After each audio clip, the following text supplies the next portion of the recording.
name is Gail Shanks. I'm one of the co-owners of Changing Hands Bookstore, which is sort of up the street. And I've had my business in Tempe for close to 50 years now. So I've been involved in a lot of projects and programs that the city of Tempe has been involved in, and I'm always so touched and moved by seeing the residents come out on a night like this and have interest in what's going on in their city. It's always been great at our bookstore that not only do we have authors, but we've always had public forums and panels, and it's just really great that people in Tempe are concerned about what's going on in their city and are willing to come and listen and learn. And I'm hoping that's what's going to happen for all of us tonight, is that we're all going to listen and learn. I became involved with this newly created organization called Tempe1st because I am always trying to look at issues that are facing our community, like the unhoused and school funding, and you know, how city budgets are allocated, and also just trying to have a voice in upcoming developments to ensure that they align with what all of us perceive as our city's values, and I think that's what Tempe1st is trying to do. The organization is an all-volunteer group of Tempe residents, small business owners like myself, teachers, former and current elected officials, neighborhood associations, retirees, veterans, mental health advocates, students, healthcare workers, and others interested in preserving the best of what we love about our city. The forum today is about one such issue. There's a parcel of land on the corner of Rio Salado and Priest that currently houses our solid waste, transportation, and engineering divisions, as well as the city's composting facility. 150 people work there. It's valuable land. It could be used for many purposes beyond the proposed arena and entertainment district. There have been few public events to consider this issue, unfortunately. The Coyotes have held sway over the council's few public meetings and have had several pep rallies to try to convince the public that they are building this arena on their own dime. This forum will bring you arguments on the other side. We're asking the question today: should the last remaining large parcel of land be turned over to a developer who has less than stellar financial background, who has not lived up to his contractual obligations in the past, has asked for and would receive huge tax abatements, would use Tempe city taxes to pay off private debt, and in addition would undermine, as far as we are concerned, the quality of life for all of us who live here? These quality of life issues, for me, are about what it's like to live inside the city, the traffic, what it would mean to have on-site gambling close to ASU and available for people who live here and who don't live here. We would be welcoming in out-of-state big box stores and hotels. Those are the only entities that I can imagine that would possibly be able to sustain an excise tax on their products and services. No local business owner that I know of would take that risk. The members of this panel today will share their thoughts about this development. We are hopeful, when given the facts about this proposed development, that you will agree with us that we should not change the general plan. We should not rezone the area to accommodate an arena, luxury housing, and an entertainment district, and not have our mayor sign a contract with Alex Morello's development group. We will ask you to vote no on 3 propositions. now known as Prop 301, 302, and 303, when you receive a mail-in ballot after April 19th, or when you go to the polls on May 16th. Our format today will begin with our panelists. We will take questions and comments at the end of the final presentation. I do understand that there are always two sides to every situation. Some of you may have opinions that differ from those of the presenters. I would ask that you please be civil and respectful and not interrupt any of the speakers. I will be moderating the conversation, and I'm hopeful that we can have a useful civil discussion with all voices heard.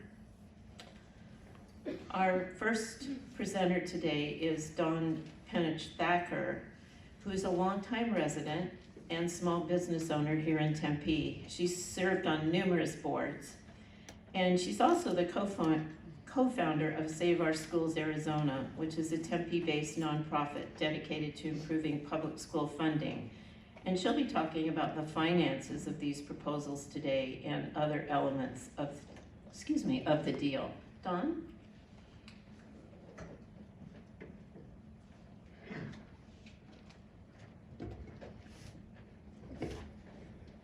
Okay, hi, thank you everyone for coming out here.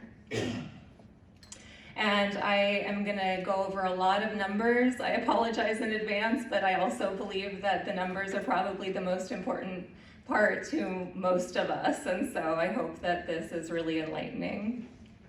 So why do we keep hearing that this development, which we will also show you shortly, is not, in fact, a toxic landfill, as the slogan would have you believe? Why do we keep hearing that it is risk-free and privately funded? Well, because surprise, surprise, a Las Vegas developer wants us to believe that which will make him richer.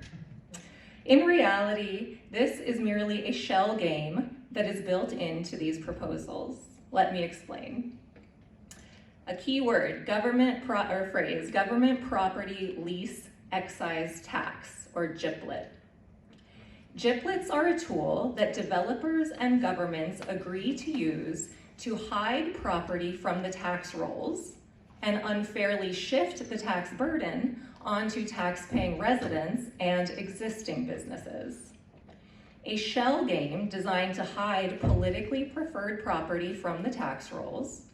Arizona-based economists have explained that GPLETs gut local tax revenues and leave taxpayers statewide to backfill the difference in school, hospital, transportation, and county budgets overall. The shell game works like this. A developer conveys land to a city. The city declares it blighted, maybe a landfill. And then the city leases it back to the developer. Voila! The land is now government property, exempt from property taxes. In theory, the developer should owe the excise tax for leasing this government property, but that's where the GPLET comes in to save the day for the developer by having the taxpayers cover his bills. In the propositions that we will get to vote on starting in April, the proposal gives Alex Morello not one, but two massive tax breaks. This is unprecedented. One for 8 years and another for 30 years. GPLET abatements leave gaping holes in all other residential and community programs that residents use and need, like police and fire, road maintenance, veteran services, pre-K, Care 7, art programming, parks and lakes. The list could go on. All of these functions of our city rely on property tax revenue. An article about this specific special election in the national publication Business Insider stated this, quote, "Economists who have researched this topic for decades have found out that the rosy economic projections teams promise rarely pan out." The quote from Business Insider continues, "Though findings have become more nuanced, recent analyses continue to confirm the decades-old consensus of very limited economic impact of professional sports teams and stadiums." This is still a quote. In an extensive review of more than 3 decades of studies of economic impacts of stadiums, even when adding in social benefits from stadium investments and welfare improvements, they fall well short of how much the government spent to obtain them. The authors also found, this is again a quote, "The large subsidies commonly devoted to constructing professional sports venues are not justified as worthwhile public investments." And again, everything I just said is a quote from Business Insider. It was a February 6th article.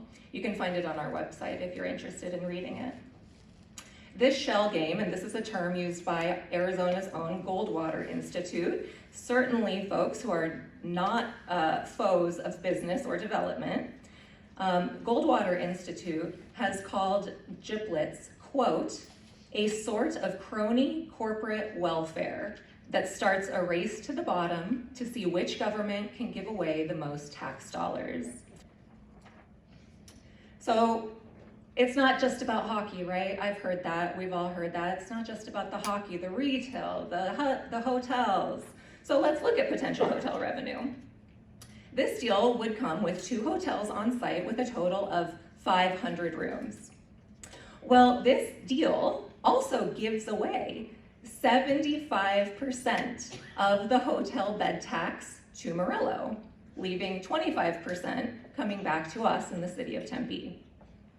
If we again take an incredibly optimistic look at the future and say that occupancy is 75% for both hotels, an average room is $200 a night, and include that TPT, that sales tax, the bed tax, and the development surcharge, here's what the revenue would look like.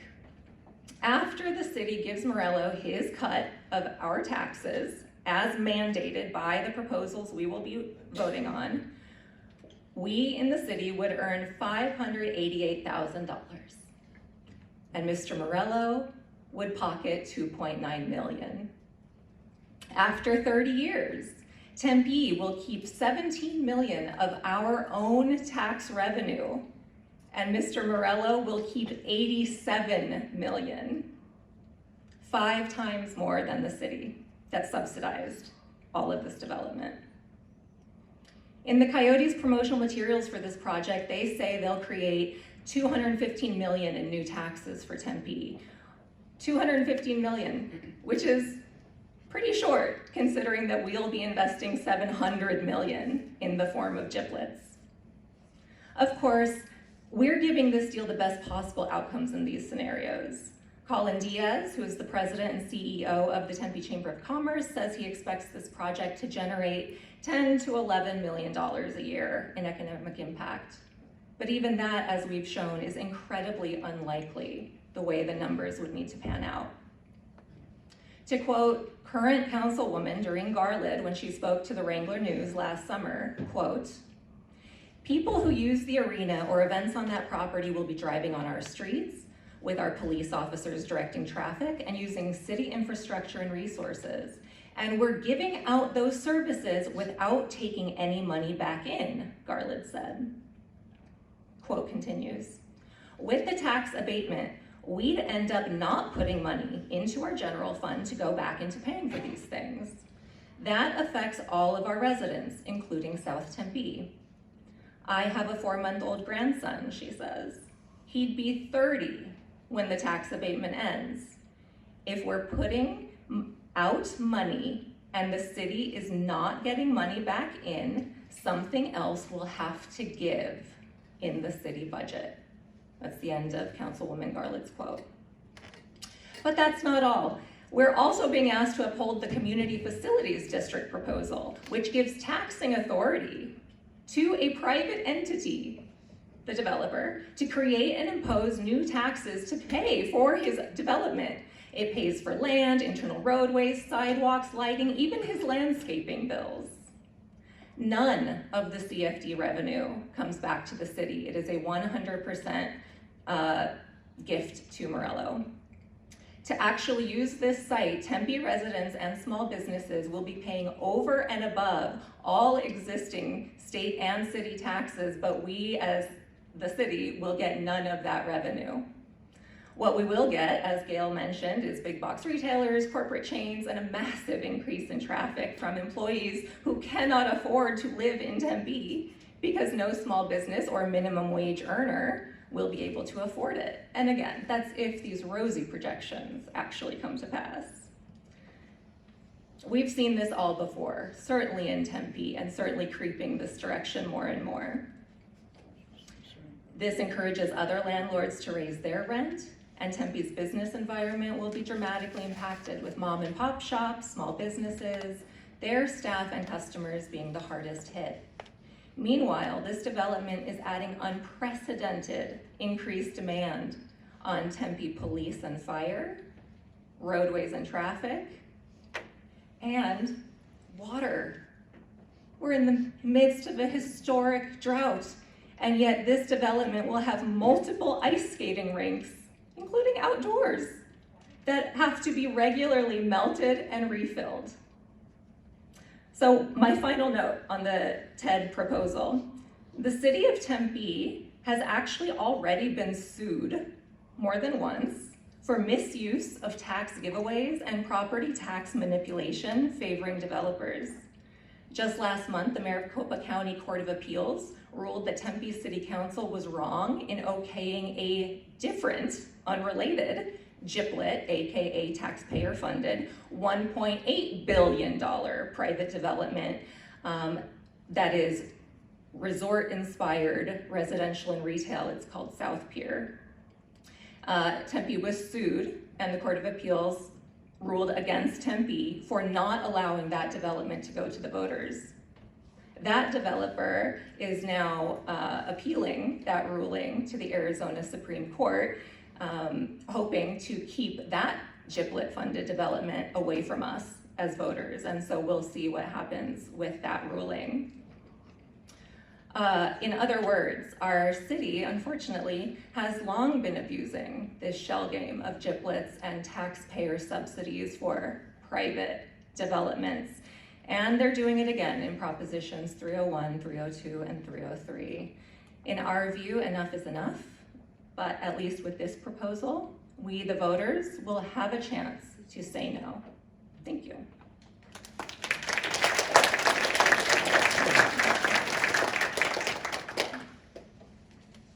Ooh, that was a lot of numbers, but every time I hear those numbers, I think to myself, how is it possible that we've gotten this far down the road with this kind of information being available to all of us and certainly to our city council, and we're there now. So Dawn, thank you for providing us with that great clarification and simplification of a very complex issue. If you have questions, Dawn is just waiting to answer them at the end of this meeting today. Our next speaker is Richard Newhouser. He's currently a professor of English at ASU and is a member of the United Campus Workers of Arizona and does a lot of community service work. So Richard, would you come up, please?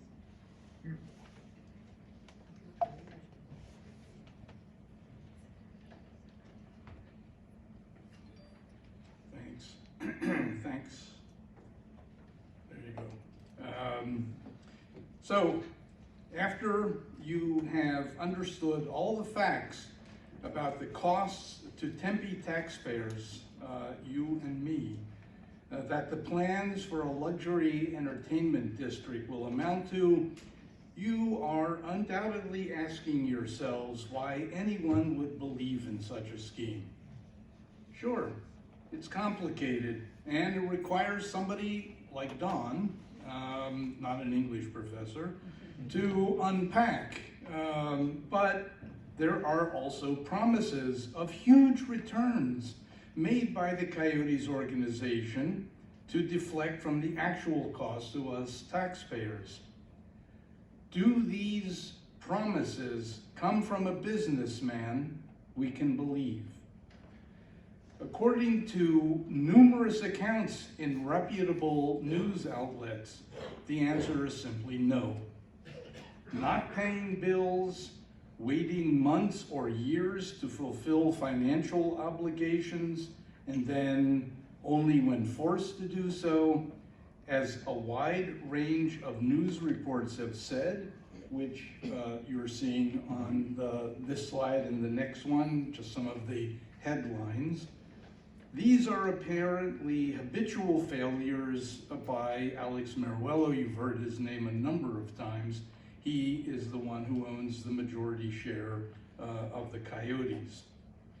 So the case in Glendale at the Gila River Arena is already, I think, widely known. But let me point to just a few of the glaring danger signs that might warn anybody not to do business with the Coyotes owner in the future.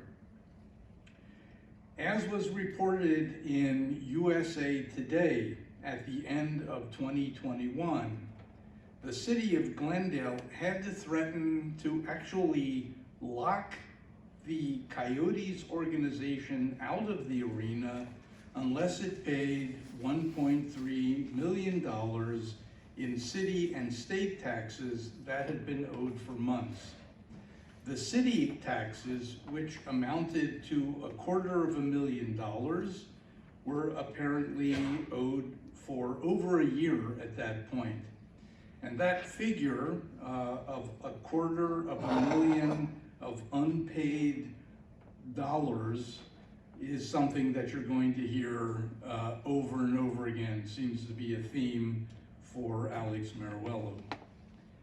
So as was reported by The Athletic, which is a sports news outlet that's part of the New York Times, even while the Coyotes were not paying their bills in Glendale, the Roadrunners, which is the Coyotes farm team, had to be put on a payment plan in Tucson to settle outstanding debts in that city. The Roadrunners owed back rent for the 2020 to 2021 season of, you're not going to be shocked at this amount, $250,000.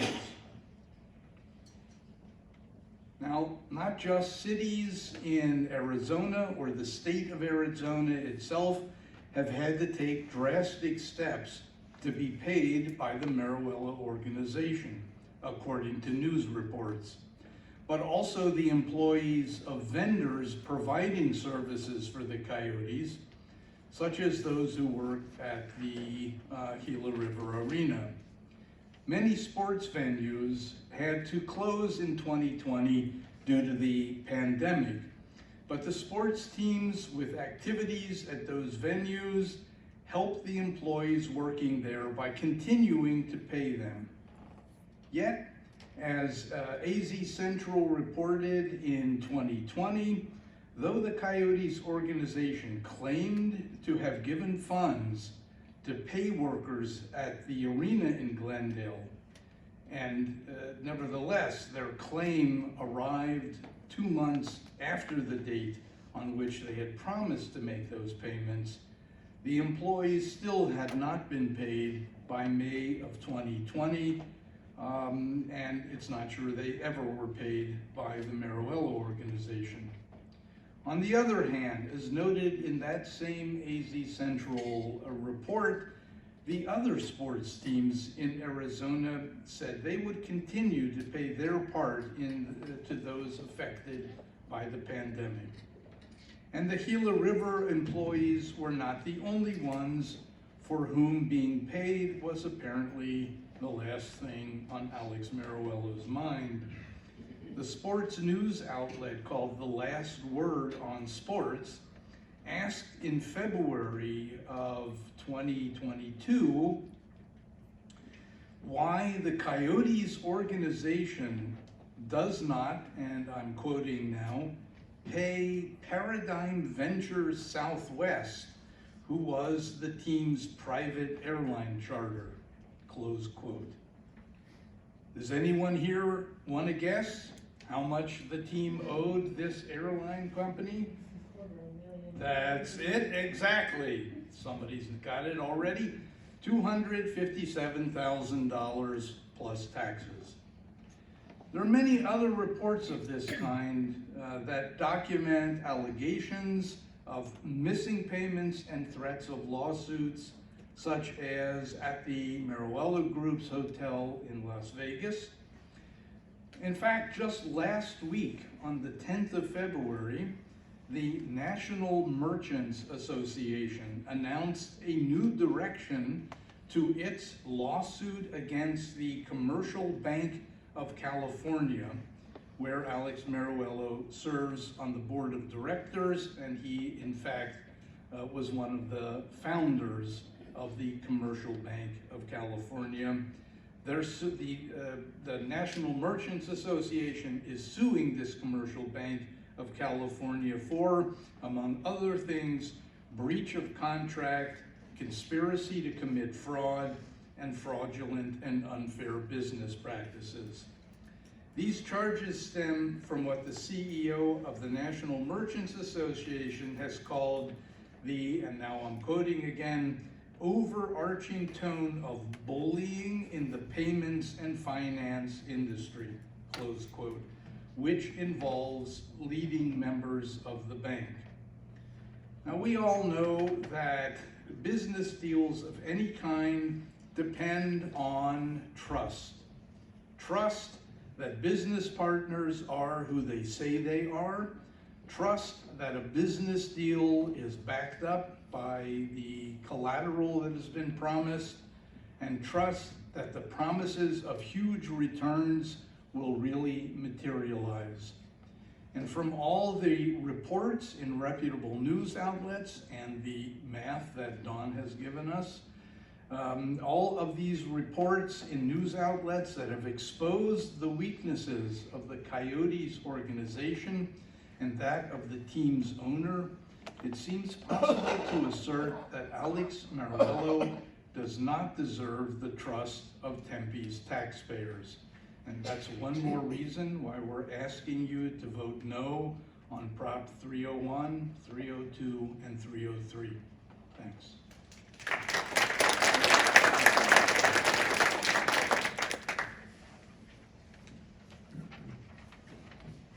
That trust issue is a huge one. You know, it's something that we're always looking for in all of our lives, in every piece of our life is, you know, who can we trust? And you look at these headlines and you just wonder, you know, where is this at this moment? Thanks, Richard. That was really revealing as well. Next, we're going to hear from Lauren Kuby, who in July was retired from the Tempe City Council after 2 terms, where she was not only a council member but our vice mayor, and she's going to talk to us a little bit more about quality of life and some of the other issues that we're all trying to wrap our heads around on this project. Thank you. Hey everybody, just funny story. Some folks get annoyed that we've been referring to Alex Meruelo as a billionaire. And when I first met him, because this has been going on for 3.5, almost 4 years, and I met him as a council member, rolled up on my bike, my foldable bike, and he looked me up and down and said, Councilmember QB, have you ever met a billionaire before? I thought that was humorous. Anyway, so we've raised a lot of issues tonight about tax handouts, about public subsidies, and concerns about the developer. But let's touch on a few other concerns, such as aviation, gambling, traffic, and quality of life. Aviation. Tempe resident David Dayron, he is the chair of Tempe's Aviation Commission. He couldn't be here tonight, but he's wanted to me relate this message. He has over 30 years experience as a military and commercial pilot. And he wanted me to tell you that currently departing planes are restricted to flying single file over the river when flying east. Sky Harbor would like to have 2 lanes for east departures and no requirement to stay over the river, but they're currently restricted and restrained by intergovernmental agreement, IGA with Tempe. The project puts housing very close to the flight path, thereby voiding the IGA, with Sky Harbor free to route traffic in any direction over Tempe should the IGA become voided. Now, FAA rules for obstacle clearance usually apply to only one failure condition, a single engine failure with everything else working properly.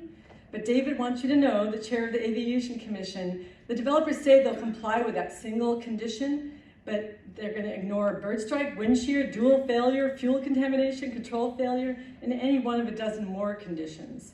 He says, David says, life will always have risk, but there's no need to put that kind of concentration of people dead center in the flight path that is so close to the airport. He feels it's an unnecessary risk. So, Sky Harbor has received a commitment from the Coyotes that will indemnify them from lawsuits over airport noise. So the Phoenix and Sky Harbor will be protected from any kind of lawsuits. But so far, the Phoenix Aviation continues to say that housing is incompatible land use at the site. Let's talk a little bit about gambling. So the Morello Group has dismissed concerns that we have about gambling, saying that online betting is already here. It's a $490 billion industry, gambling is, and the market for sports betting is actually larger than casino gambling. But people dismiss the argument, say it's already here, 45% of sports betting is conducted online anyway, how is that going to change? But Morello's plans for sports betting really need our serious consideration. So the rate of gambling problems among sports bettors is twice as high as problems experienced by other gamblers. We are, the stadium is right in ASU territory, one of the nation's largest universities, 55,000 undergraduates and graduate students. And a 2018 study found that 75% of students gamble and have up to double the rate of gambling problems as adults. And the rate of addiction, gambling addiction among students has increased 50% in the past decade. That's a startling number. Now, the proposed stadium is Morello's dream market for his gambling empire. He launched Sahara Bets. It's an online sports book platform. It's jointly held by his privately held company, Morello Gambling, and the Coyotes, which he also owns.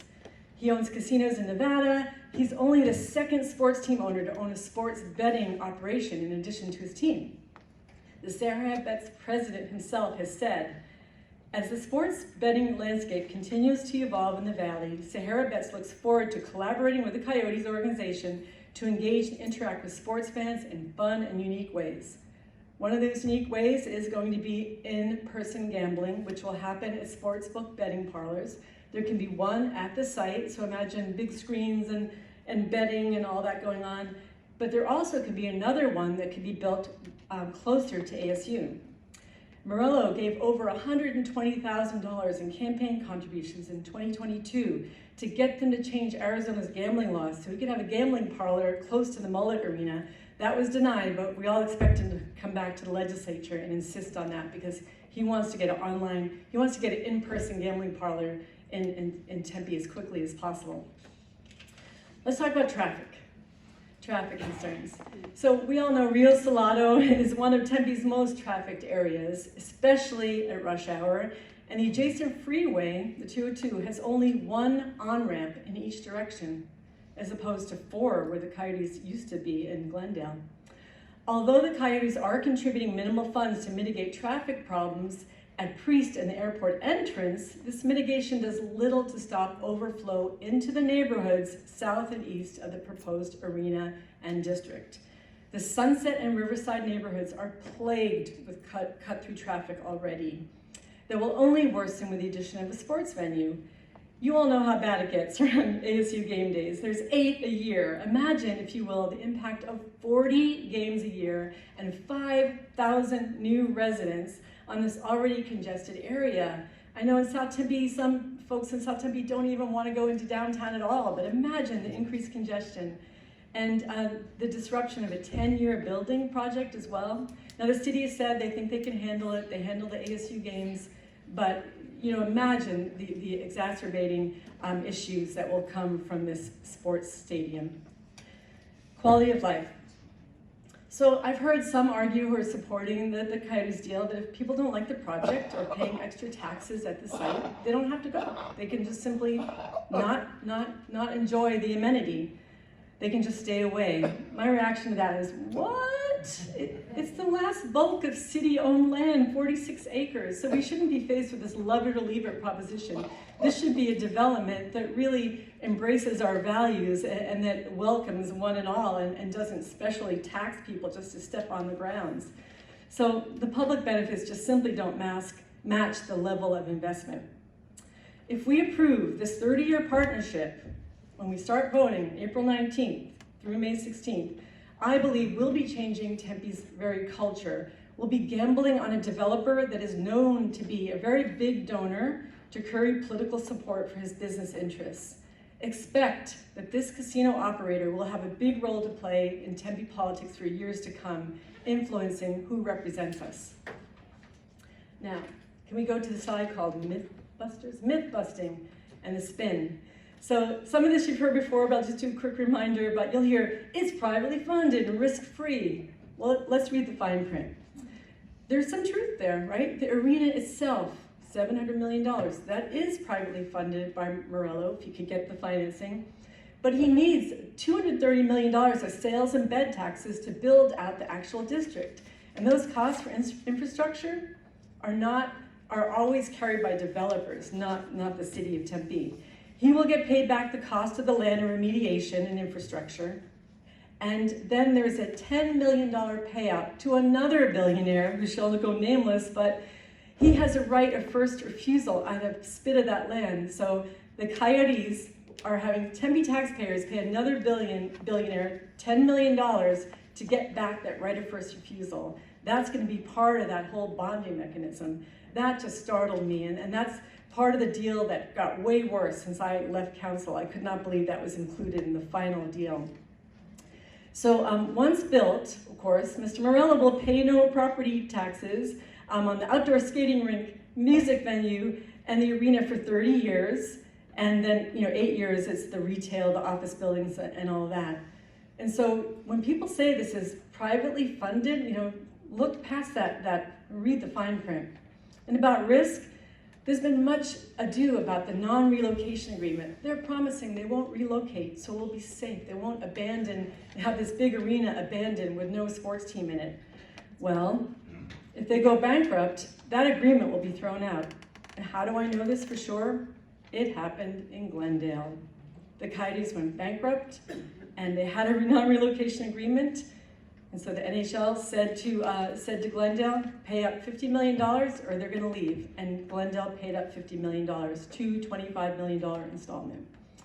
Another risk, Dun & Bradstreet is an independent financial analytics firm.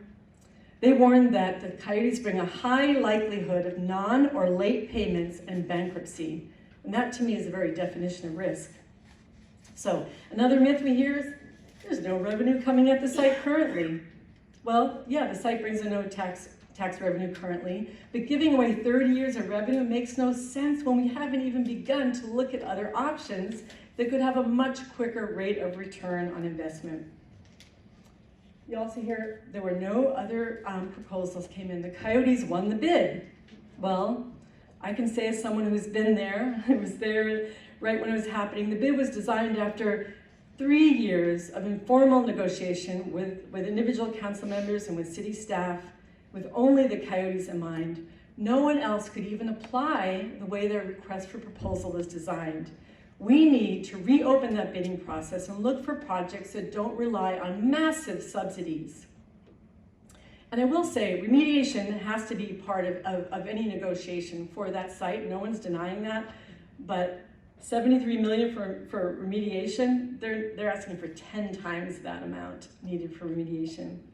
Another thing you'll hear is 7,000 jobs and rosy predictions of economic development. The numbers have been all over the map. We've heard 6,600 jobs, then it was 3,300, now it's 6,900. Even so, we're talking mostly about minimum wage, service industry jobs that are being very hard to fill on Mill Avenue, if you've been to Mill Avenue recently, in restaurants there. So we also know that Morello has a very poor history of dealing with some of these minimum wage workers.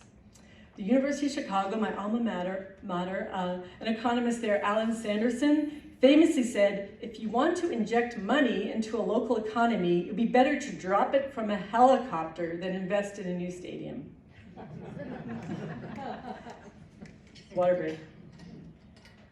So case study after case study of publicly subsidized sports stadiums and arenas. are not likely to have strong economic impacts, and as such, they're not good candidates for subsidies. They often draw business from existing commercial hubs, generate lower paying jobs than other business developments, and eventually require extremely expensive makeovers.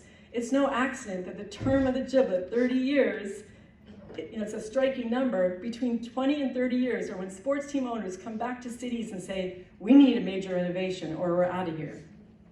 So these rosy economic forecasts, they always fall short of promise.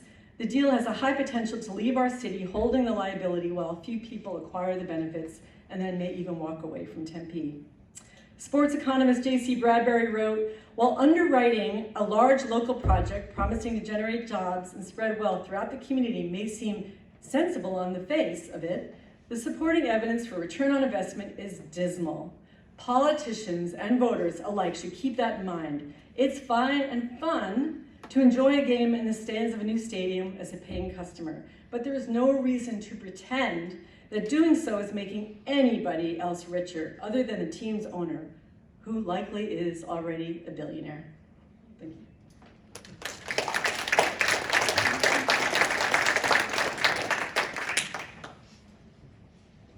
Ellen, are you going to show the video? Okay.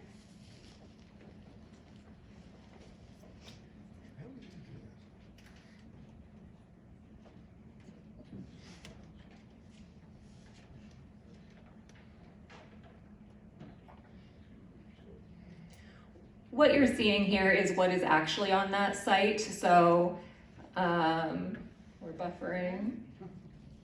This is what is actually on this site. This employs between 150 and 200 Tempe employees every single day. As you can see, sure, it's not the shiniest and flashiest thing we've seen, but we wanted to show this just because a lot of folks don't know what's actually on that site. It is a bustling economic, operational fleet, compost, solid waste recycling facility, fleet services.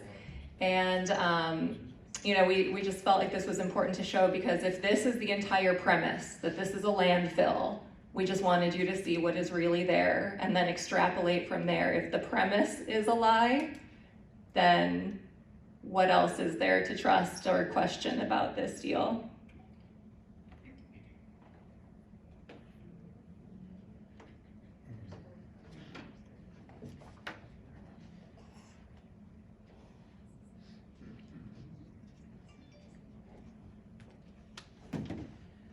So we'll get into a little bit of Q&A. I know that you've been hearing a lot and folks probably might have questions or just information that they'd like to add, so we'll get into that, but I'll just let you read behind me different ways to get involved and help spread the word. As you heard, we are all volunteers. We have absolutely nothing to gain from being here tonight. This is our time being volunteered freely because we care about our city and we care about what happens with our tax dollars. And so if you'd like to get involved in volunteering with us, these are some ways that you could do that. All right.